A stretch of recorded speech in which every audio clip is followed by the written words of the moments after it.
అస్మద్గురుభ్యో నమః. యోగసిద్ధి పదంలో భగవంతుని దర్శించుటకు మనము అభ్యసించవలసిన ప్రాథమిక సూత్రాలను యోగి అయిన వాడు ఎలా తెలుసుకోవాలి? యోగి ఎల్లప్పుడూ తన మనస్సును పరమాత్మపై లగ్నం చేయాలి. పరమాత్మ అనగా దేవాది దేవుడు శ్రీకృష్ణ భగవానుడు. నిత్యో నిత్యానాం చేతనా చేతనానాం. భగవంతుడు నిత్యుడు, పరమపురుషుడు, పరమాత్ముడు.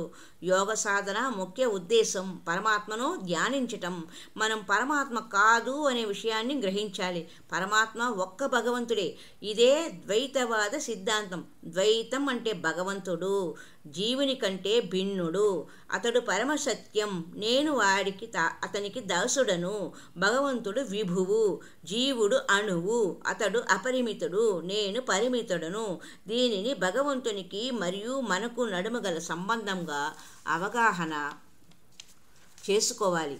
అందుకే అపరిమితుడైన పరమాత్మను భగవంతుని ధ్యానించాలి. దీని అర్థం చేసుకున్నట్టుకు ఒంటరిగా జీవించాలి. ఒంటరిగా జీవించడం అంటే కృష్ణ చైతన్యం లేని వారితో కలిసి జీవించకూడదు అని అర్థం. నిర్జన ప్రదేశంలో నివసించాలంటే అడవులలోనే నివసించాలి. కానీ ఈ కాలంలో అలాంటి ప్రదేశాలను మనము చూడలేము. ఎందుకంటే ఎక్కడ చూసినా భవనాలు కదండి, గృహ సముదాయాలు.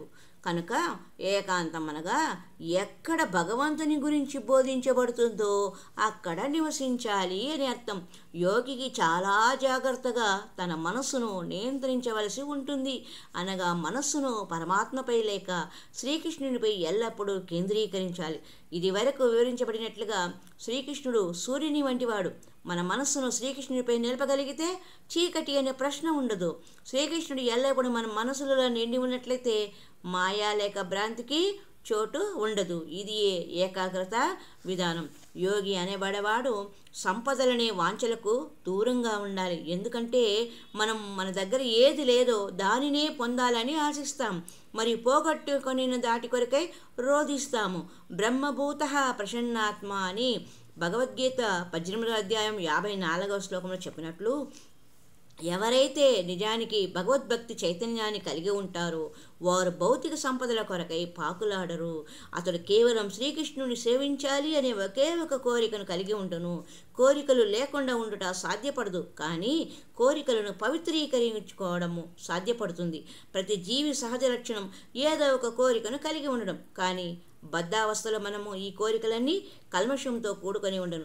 బద్ధాత్మ ఇలా ఆలోచించును, భౌతిక సంపదలతో నా ఇంద్రియాలను తృప్తిపరచుకోవాలనుకుంటాను. కానీ పవిత్రమైన కోరిక గలవాడు శ్రీకృష్ణుని సేవిస్తాడు. శ్రీకృష్ణుని సేవను కోరుకున్నచో భౌతిక సంపదల పట్ల ఆసక్తి సహజంగానే నశించును. శుచౌ దేశే ప్రతిష్టాప్య స్థిర మాసనమాత్మనః నాత్యుచ్ఛృతం నాతి నీచం చైలాజిన కుశోత్తరం తత్రైకాగ్రం మనఃకృత్వా యత చిత్తేంద్రియక్రియః ఉపవిశ్యాసనే యుంజ్యాత్ యోగమాత్మ విశుద్ధయే.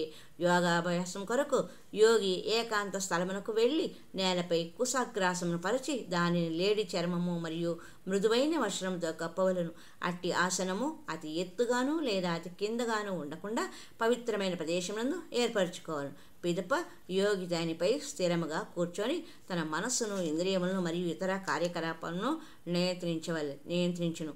ఒకే లక్ష్యం నుండి మనస్సును ఏకాగ్రపరిచి హృదయశుద్ధి కొరకు యోగము అభ్యసించవలను. భగవద్గీత 6వ అధ్యాయం 11-12 శ్లోకాలలో ఎక్కడ ఎలా ధ్యానానికి కూర్చోవాలో నిర్దేశించబడినది. పవిత్ర స్థలం అంటే తీర్థస్థలం. భారతదేశంలోని యోగులు, ఆధ్యాత్మికవాదులు, భక్తులు తమ ఇళ్లను విడిచి ప్రయాగ, మధుర, బృందావనం, హృషికేశ్, హరిద్వారం వంటి పుణ్యక్షేత్రాలు నివసిస్తుంటారు. ఎక్కడెక్కడ గంగా మరియు యమున వంటి పవిత్ర నదులు ప్రవహిస్తూ ఉంటాయో అటువంటి నిర్జన ప్రదేశాలలో యోగాను అభ్యసిస్తూ ఉంటారు. ఈ కాలంలో అది సాధ్యం కాదు కదా. ఎంతమంది ఇలాంటి పవిత్ర ప్రదేశాలకు వెళ్ళటకు సిద్ధంగా ఉంటారు? ఒకరికి తమ జీవిత పోషణ కొరకై కిక్కిరిసిన పట్టణాల్లో జీవించవలసి ఉంటుంది. అక్కడ పవిత్ర ప్రదేశం అనే ప్రసక్తే లేదు. కానీ అదే యోగాభ్యాసమునకు మొదట కావలసింది.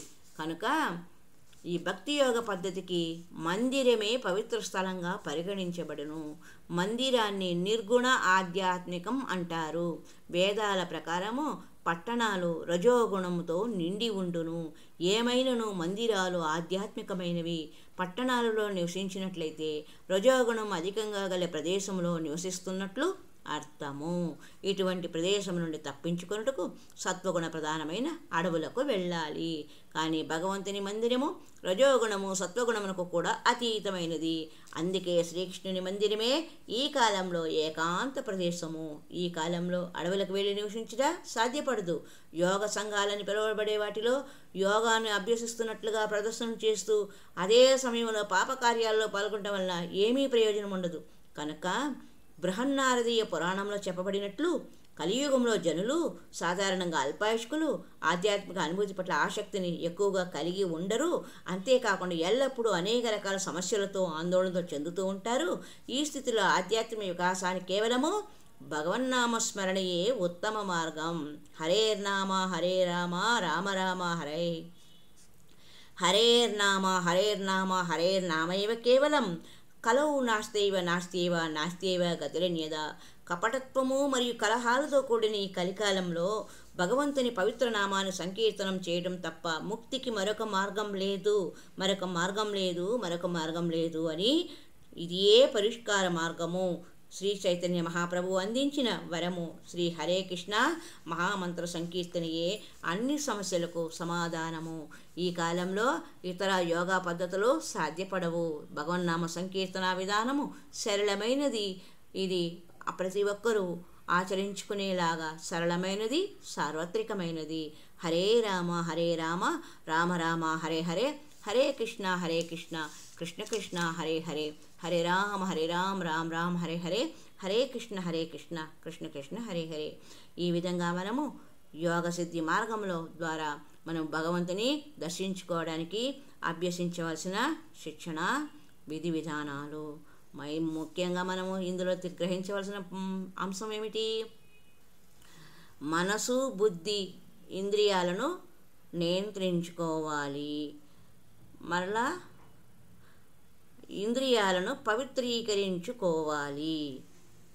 హరినామస్మరణ కలియుగంలో ఏకాంతంగా గడపాలి అంటే ఆ కృష్ణుని నామజపాన్ని మనము తీసుకొని మన హృదయంలోని శ్రీకృష్ణ భగవానుని ప్రతిష్ఠించుకొని ఏకాంతంలో కృష్ణనామ భజన చేయాలి, కృష్ణనామ సంకీర్తన చేయాలి. హరే రామ రామ రామ హరే హరే, హరే కృష్ణ కృష్ణ కృష్ణ హరే హరే అనే నామమంత్రంతో మనము ఉండాలి అని ఈ సందేశంలో మనం తెలుసుకున్న మంచి విషయాలు. హరి ఓం తత్సత్. మరి యొక్క సంచికలో మనం యోగ పదంలో మనము సమతుల్యత ఎట్లా పాటించాలి అనే విషయాన్ని తెలుసుకుందాం. హరి ఓం తత్సత్.